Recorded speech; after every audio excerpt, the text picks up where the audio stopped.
Greetings. Welcome back to Social Pulse Podcast Agency Edition, where each and every week we're talking to marketing agencies like you, going through many of the same struggles you're going through and sharing their stories. Subscribe to find on each episode the inspiration, the motivation, and the perspiration that go into growing and scaling agencies just like yours.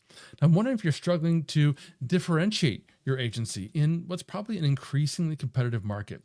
When established agencies and strategies stop working and larger competitors seem to win all the best clients, do you stick with what you know or do you make a bold pivot? For agency owners, recognizing when to transform your business model isn't just about survival, it's about turning market challenges into genuine strategic advantage. Today, we're joined by Kristina Coughlin, General Manager of AdParlor, who led her agency through a remarkable transformation from traditional paid media to creator-led marketing. With 16 years of experience scaling 7- and 8-figure marketing programs for startups and Fortune 100 companies alike, Kristina brings practical insights on executing strategic pivots that drive both client results and agency growth. Hey, Kristina, welcome to the show. Hey, Mike, thanks for having me. What an intro. Awesome. Well, I'm so glad to have you on here. This is going to be such a fun conversation. But Yeah, before we dive into AdParlor's this transformation I talked about, I'd love if you could just share a bit about your background and what led you to your current role as general manager. sure. So I had a bit of an interesting story. So I spent the better half of 10 years actually in the financial services industry, worked for primarily Fortune 100 and also emerging businesses in the financial services 401k space and investment management space, and primarily B2B sales roles, and then eventually evolved to more sales leadership and key account management leadership positions. And interestingly enough, while I was doing that, I actually had a doctor's appointment and talk about things that change the trajectory of your life and you don't realize it Mm. at the time. The doctor told me to go on a gluten-free diet. So I did, and I took it really seriously. And I started creating a bunch of recipes adhering to this new diet. And decided, you know what, I'll create a different Instagram account to be able to create these recipes and not bog down my friends and family with these annoying recipes that they may have not care about at all whatsoever. So I created the Instagram, and what I didn't expect is that I would gain a little bit of a following from it. So I started and I kept going at it, kept growing my following to what would be considered a micro creator status today. And I got the opportunity to work with a lot of brands as a creator. So I was starting to get a lot of different products shipped to my house. I was getting brands reaching out to me saying, hey, can we work with you as a sponsored creator? And it was incredible. I loved it. So I was making these recipes for brands, incorporating their products into it. And not only was I enjoying what I was doing, but I realized that there's a huge opportunity here. This is back in like 2015, which is like the stone age now of the creator marketing space. And I'm like, wow, this is a booming market. This is crazy that these brands are working with these people on Instagram and paying them to create content. And it seems like it's continuing to grow and grow year over year. And so I started doing a lot of research on the space and on social and trends and the algorithm. And well, eventually I came to this pivotal moment of, do I really want to stay in the financial services industry, or do I want to really start investing my time into the creator economy? So, needless to say, I ended up resigning from my job in financial services to focus on the influencer and social space full time. The challenge was I didn't have any translatable experience to be able to get a job in the social space. I worked in financial services industry and sales related roles.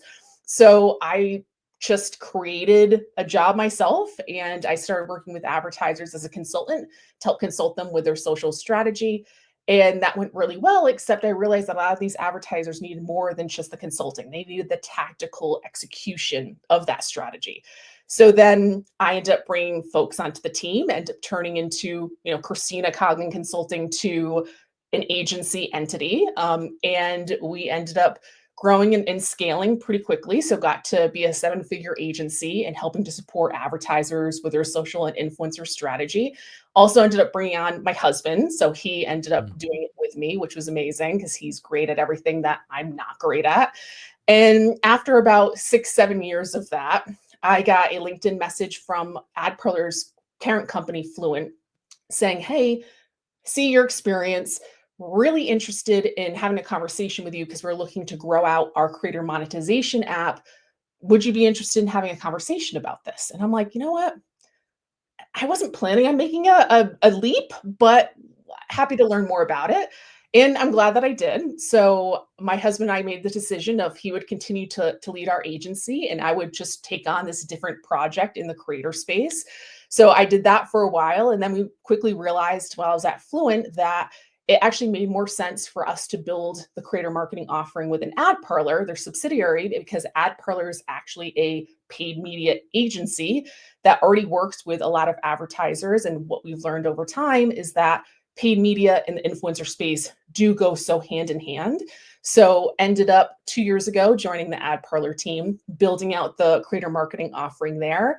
Have since seen just a ton of success in building that out and haven't looked back since. So that's what brought me here. Wow, what a journey. That's fascinating. I'm wondering, as you guys kind of started shifting then towards this creator work, were there any specific market signals or challenges that made you realize this is kind of the direction we need to go? There were a few key signals that really helped us identify and make that decision to make the strategic shift. One of them was that we were participating in a lot of different RFPs on the new business side, and that was not uncommon for AdParlor. We were known in the paid media space. We were one of Meta's first preferred agency partners, so we did get a lot of opportunities. And in the past, we closed them. Our close ratio Mhm. was pretty high. What we're seeing as of the past couple of years is that our close ratio wasn't high. We were losing a lot of these opportunities, and we were losing more opportunities than we were winning. And what we were realizing and having the discussions with some of the advertisers and their feedback when we were able to get it was, oh, we loved you guys, we loved your team, but we end up going with an agency because they have additional offerings that you guys don't have, or they have creative services, or they have a bigger team and more resources. So it always came down to something along the lines of more resources or more offerings, showing that a lot of the advertisers were really focusing more on agency consolidation. Now, in parallel to that, the second signal that we saw was that 2 quarters back to back, we lost two of our pretty large enterprise clients. And in speaking to them, because we had such great relationships with these clients, they were long tenured clients. One of them was with us for 8 years, the other one for 5. And our team was like, "Hey, what's going on? Why are you guys leaving us?" And their points of contact pretty much said the same thing of, "We love you guys. We wish we didn't have to leave. We have such strong relationship with your team and you guys are exceeding all of our goals and benchmarks, but it's out of our control. Our C-suite is focused on agency consolidation right now." So we were getting a lot of the same feedback on both the new business and the existing business side. And then the third signal for us was we had just stood up our creator marketing offering. This is about a couple years ago, and we were winning those opportunities.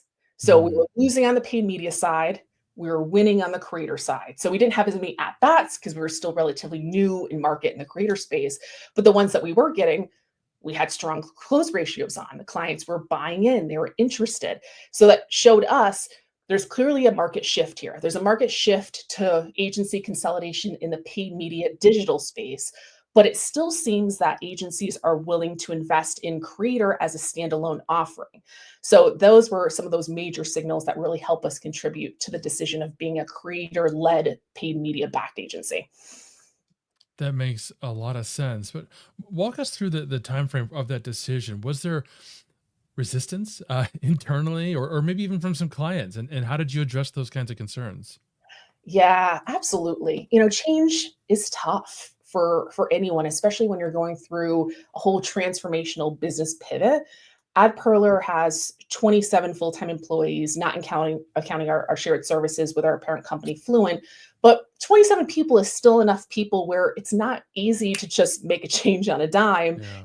We still had a full operational team and a lot of folks who have been in the paid media space for a very, very long time. So understandably, their concern was, wow, I've put my entire career into paid media and getting expertise and certifications and learning the space in and out, and I'm so good at it. Are you telling me now that my skill sets don't align with where the agency is headed moving forward, right? And valid concerns. And for us, it really came down to positioning what we were doing, how we were doing it, and the why behind it, and sharing the why to the team, and including why this actually benefits you. And I think once we had that messaging shared with our internal team, that is when we definitely saw a shift of, I don't know why we're doing this, to, okay, I get it. And for Mm. us, it was the fact that we were leaning into, from our go to marketing positioning standpoint, we're leaning into creator marketing, but we were still including paid media as our core offering. Because with AdParlor, we're doing paid media focused strategies, but then leveraging that influencer content, putting paid media spend behind it, and amplifying with our clients' cost per acquisition and ROAS targets. So the paid media component is still such a critical component to it. It's just not our go-to-market positioning. So once we had the opportunity to really walk that through the team and also share that there's going to be opportunities across creator and paid media for the folks that we have, they really start to understand, okay, there is a place for me here. I can buy into this. I understand where I'm making the decision. And that's where we started getting more buy-in. So I'm wondering if that people transformation, was that the most challenging, or were there other operational challenges as you're trying to shift and also still try to maintain, service quality for the clients that you still have on board? Yeah, absolutely. I would say the people shift, and also the shift in terms of our positioning and our go to market and our marketing efforts and our sales efforts. Those were some of the biggest challenges that we started, because the reality was we had most of our team had strong expertise in paid media, not in creator. So it took a lot of educating. So on my part and other folks on the team that also had expertise in creator, of what the creator space is, what the offering is, what our differentiator are, how we're going to market with this, how do we position ourselves, because we had to do things like changing our website and changing our branding and changing how we go to market and the blog content that we create, and educating our sellers on how to properly sell this new offering. So that was some of the biggest challenges we ran into. And also on the existing business side, making sure that our clients weren't feeling any of this at all, right? It Mm. was just Right. business as usual. Thankfully, we have a very, very strong operations team. And we essentially told our operations team, it's business as usual. Keep doing what you're doing, no impact on your side. So we were fortunate that our existing business and current clients didn't feel any of the impact from it. But it actually has ended up being an interesting opportunity for us, because some of them have gone to us and said, hey, I heard you guys are offering Mm. creator now too. Like, let's talk about it. So it's actually been a nice upsell opportunity for existing business clients. That's awesome, because I imagine just the idea of shifting the services that we offer as an agency to most agency owners listening might put them into a cold sweat. So trying to think through how they're going to navigate all that. Folks, we're talking with Kristina from AdParlor about not just pivoting our agency, but transforming it. And in a moment, we're going to talk about what success looked like for her. But before we do, let's make sure you know and can track what success looks like for your clients.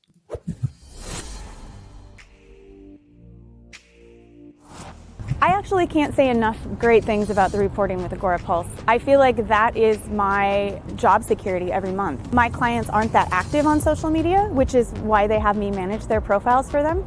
And when they get that report, it verifies that they're making a good investment. The metrics downloads are so simple and easy to read, and it really helps me show where we are doing things right on social and where we need to improve.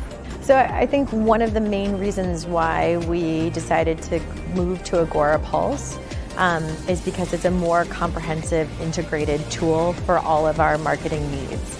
So rather than what we have had to do historically with Sprout, which is use certain parts of that platform that work really well and then supplement it with other outside tools, by moving to Agora Pulse, we were able to keep all of that into one technology platform, which is not only a time saver, but it also makes sure that our analytics and all of our reporting's on point, because we're pulling all from the same source. It's a really great platform for agencies. It makes it really easy to manage, but gives me really, really, really robust information that actually helps me develop better strategies for my clients and better plans of action.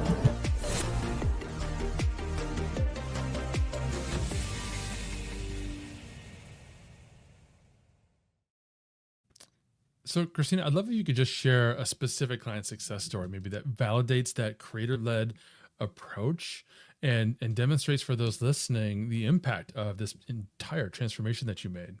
Yeah, absolutely. One example that we have is a pretty major client in the consumer electronics space. So they're very big in Wi-Fi routers, and you see them a lot in Best Buy and other consumer electronic products. They came to us about a year and a half ago saying that, hey, we're looking to scale our influencer marketing execution. We're doing a bit of it internally, but we're essentially a one or two man team and we need the ability to scale it out. And we're thinking of outsourcing that. So they came to us initially as more of a upper funnel awareness play of we want to just get our name out there more and leverage content creators to be able to do that. And at the time they're very prescriptive of what they wanted. They were very prescriptive in terms of CPM targets, what their goals are, the type of creators, and the entire strategy really, which is totally fine. And our team is happy to execute based on what our client is looking for. So we started working with them. We did the first campaign and in talking to them, I said, why are we not doing some form of amplification strategy? So we have all this amazing organic content and creative. What if we put some paid media dollars behind it, amplified it, and then we can decrease the CPM greatly and or even try to attempt more of a full funnel strategy. So we're not just focusing on upper funnel and we're really more aligning with your greater business objectives. And she goes, you know what, we haven't tested that in the past. We've really focused more on the organic side, but you know what, let's between you and I throw some Mhm. budget towards that, do a little bit of a test and see how it goes. So we did that test and far surpassed their expectations and the results. So we got therefore immediate buy-in from her leadership team and internal stakeholders to continue to invest more in that creator-led paid media backed strategy because they're quickly realizing, yeah, we can really drive that end-to-end funnel with this. We don't just have to focus on upper funnel. We can focus on the full funnel and really more aligned with their CPA and ROAS targets. So we noticed in that second campaign we did, they were a little bit less prescriptive, right? They're a little bit more of Yeah. what would your team recommend? What would you guys do here? And allowed our team to be a little bit more creative in finding the right fit talent and finding the right fit strategy that we know would really align with their goals and objectives, and ended up just blowing it out of the water. So we were Mm. hoping to, at a minimum, break even for the campaign. We ended up getting about 4.5x ROAS. The client was thrilled. And then after that, the client started coming up to us and saying, well, what about our larger paid media strategy? Can you guys execute outside of just amplification of the creator content? Can you guys execute our full paid media plan? Do you guys also offer connected TV, which we do, right? And so they started asking us a lot of other questions in terms of the services that we could also offer to them so that we could be bigger footprint within their organization and help align towards their goals. So that was a great example of a client that was that true creator-led paid media back strategy. And it was also a great opportunity for our internal team to see the proof in the pudding, right? Of, okay, here's an actual example of exactly what we said was going to happen happened, where we brought in a client on the creator side. They recognized our team's really strong expertise in paid media, and they were continuing to expand the relationship even more than what we originally envisioned when we brought them on. Love that story. That's fantastic. I love how you basically got your foot in the door Mm, with that primary service, and that opened up because you were successful all kinds of other opportunities. I right. think a lot of listeners though might be focused on say organic social media or only paid. If they're just not familiar, what take a second to just describe what exactly is the nature of the work that you're doing for these brands. How are you helping them work with influencers? Yeah, great question. So, put simply, we match make influencers on social media to advertisers. So, and we really handle the whole full service process behind that. So, we'll do everything from the advertiser will tell us, hey, these are our goals, these are our objectives, these are the type of creators that we like, this is the platforms we're focused on, and this is our target demographic that we're looking to reach. Our team from there will come up with a full strategy in terms of what scope of work do we need to do to align towards those objectives.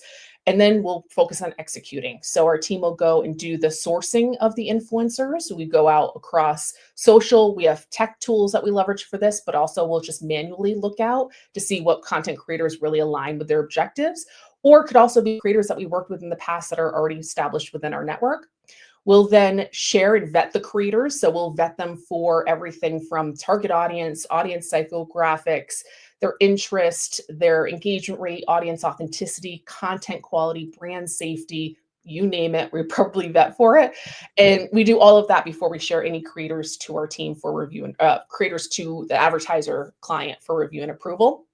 The client will then review them, mark off the ones that are favorites and the ones that are approved. Our team will then go handle all of the contracting and negotiations with the creators. And ultimately, we do the whole payment process and tax reporting with those creators as well. So the client doesn't have to worry about that. Mm. And then we do the briefing part of the process. So our team will create a custom creative brief to make sure it really aligns with our client's messaging, but also FTC guidelines and allowing the creator to still be creative and authentic to their true selves, which is what their audience tends to expect from them.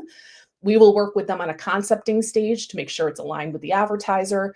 We'll then do draft submissions. So we'll do sometimes multiple draft submissions to the advertiser to ensure the internal team and or their legal team can review and approve it. And then once it's approved to go live, then it goes live on social. And that's where we kick off our measurement part of the process. Now, if our client is doing paid amplification, which we always recommend as a way to drive really efficient performance, then our team will then put paid media dollars behind influencer content and amplify it across social. So that might be through dark posts, through partnership ads, through Spark posts on TikTok, depending on what the platform is. And from there, we can really do that fine-tune audience targeting and optimizing in real time to ensure that we're really aligning with the objective that our client is looking for.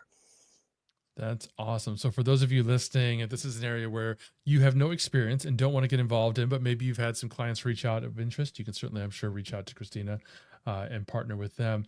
But Kristina, looking back on this entire transformation, I'm wondering, what do you think was the most crucial factor in making it successful? Was it, timing, execution strategy, your relationships with clients, or maybe something entirely different? In situations like this, it's always a little bit of everything, right? I think that Mm. I think timing is a big component of it. I think execution's a big component of it. Client's a big component of it.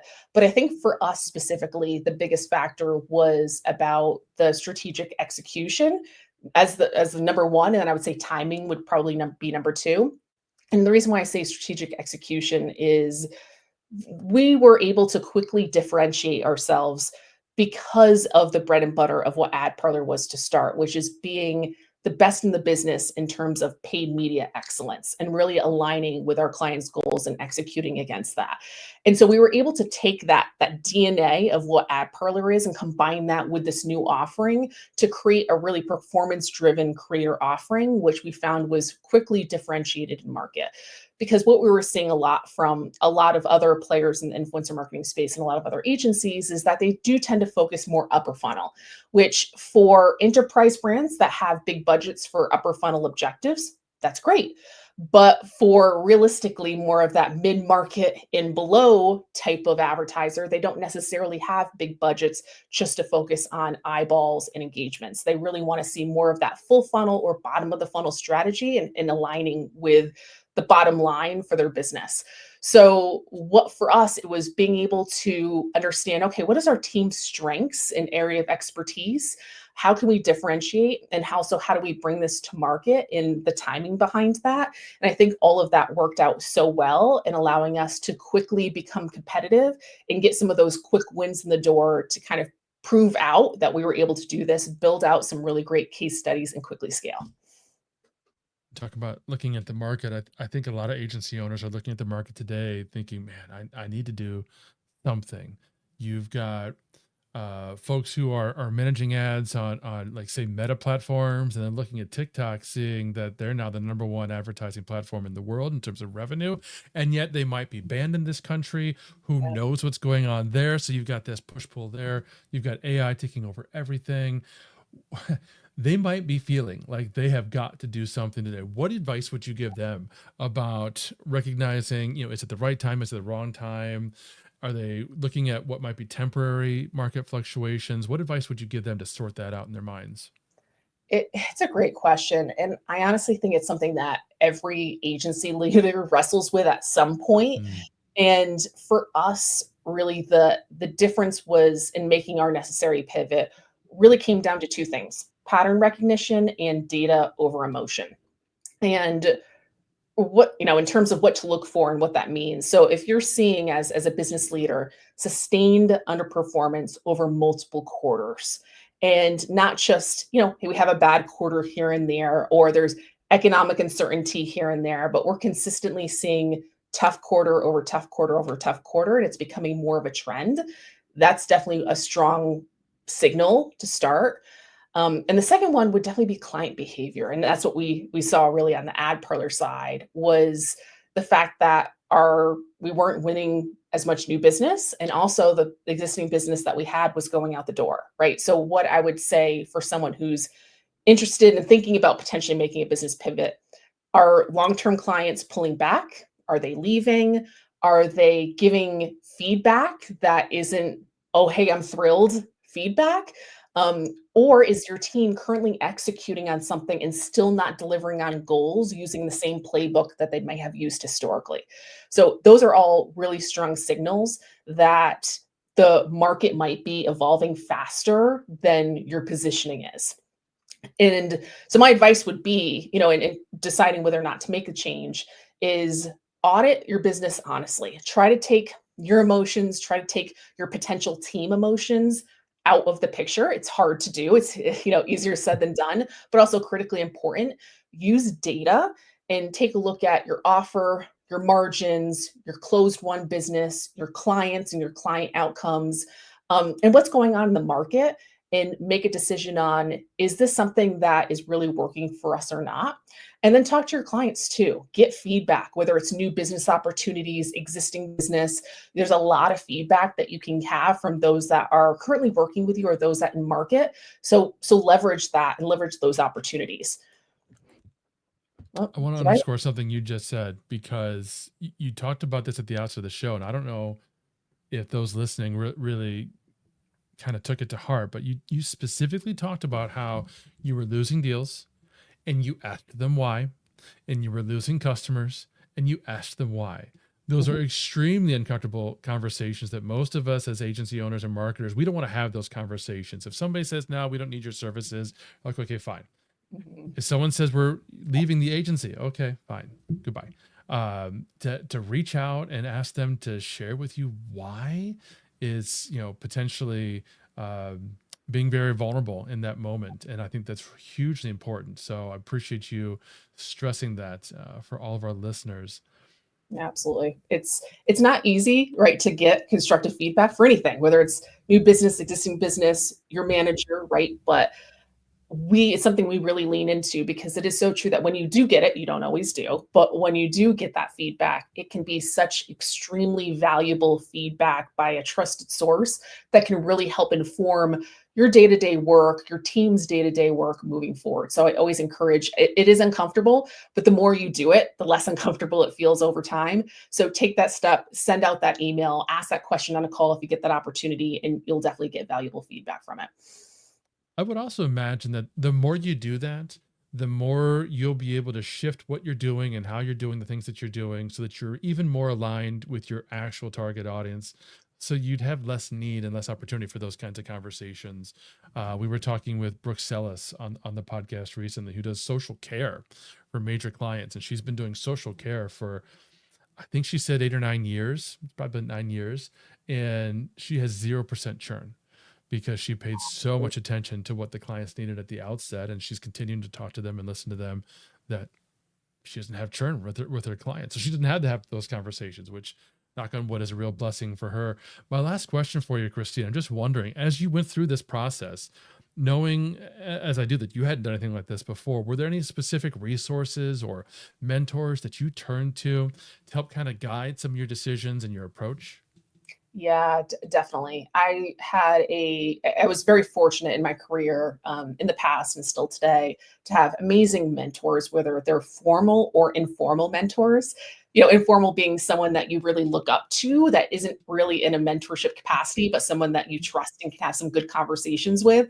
And then obviously more of official mentorships as well, who have really helped me think differently and help me think bigger, and sometimes allow me to take a step back and asking me the right questions of, have you considered this? Have you tried this? And the things that I may not have thought of myself. And then I can really do a deep dive and reflection and understand, okay, does that make sense based on the questions that they're asking me?